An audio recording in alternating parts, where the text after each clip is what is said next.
Welcome to another episode of the Holden HZ Ute here at Limited Bash Customs. In today's episode we'll be finishing wiring up the fuse box. Been putting this job off for a couple of weeks now, not because it's a difficult job, but it's an awkward position to work in. However, it's not going to get done by itself, so best get to it and do it.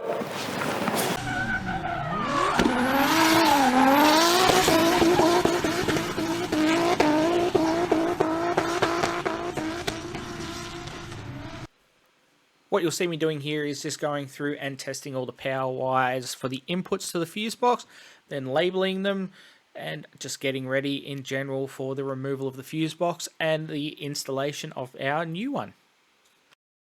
So I've just gone through and labelled all the power wires for the fuse box. We have our battery power. This one's for the light switch that powers the dash lights. We also have two ignition switch wires, one that gets power while it's on crank and one that doesn't. So now it's time to label all the outputs.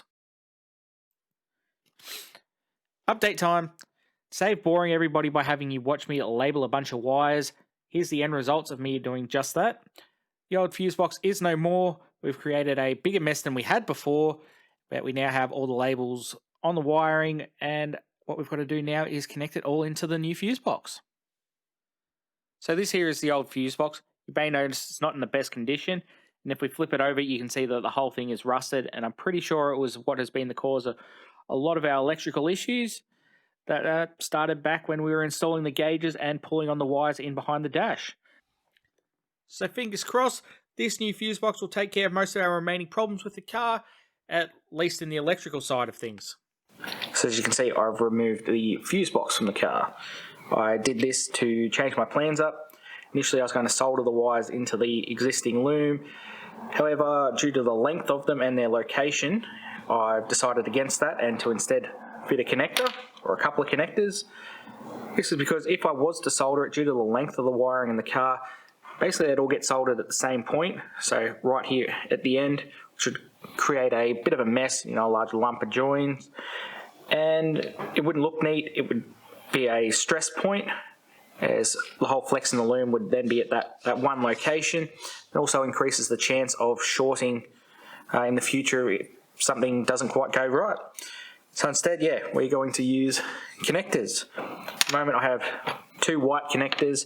I will be replacing one of them with a black so you can't get the wires hooked up wrong. And then I've got this one here, which will be for the actual power wires.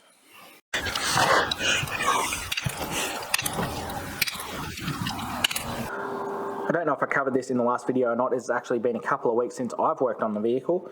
But to make the fuse box, I just got two 6-way fuse boxes, pre-wired, and stuck them on a plate together. Managed to fit perfectly inside the old fuse box location. So anyway, you've seen me crimp shit before, so let's just jump ahead to all that being done. And voila, it's done. Apparently it was that easy to do in real life. But that's terminated and looks good. Got a bit of heat shrink on. As I said earlier, one of these plugs will be swapped out for a black connector, so there can be no confusion. And it's time to go put plugs on the wires in the car. So the time's come to fit the plug to the car side of the loom.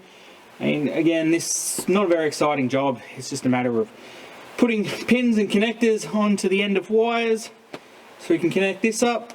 So I think once again, really, instead of boring the hell out of you, it's not a fun and exciting job to do, let alone watch, we'll just skip ahead and I'll show you the finished product, or at least the partly finished product, depending where I get to by the end of this weekend.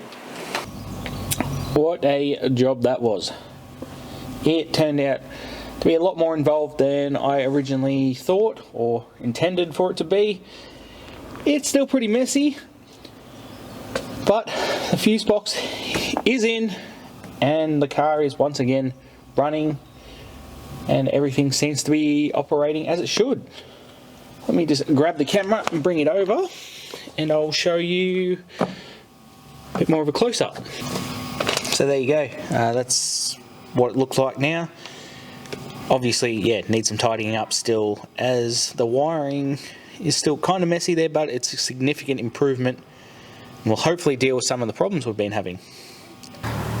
So that's about it for this episode and weekend.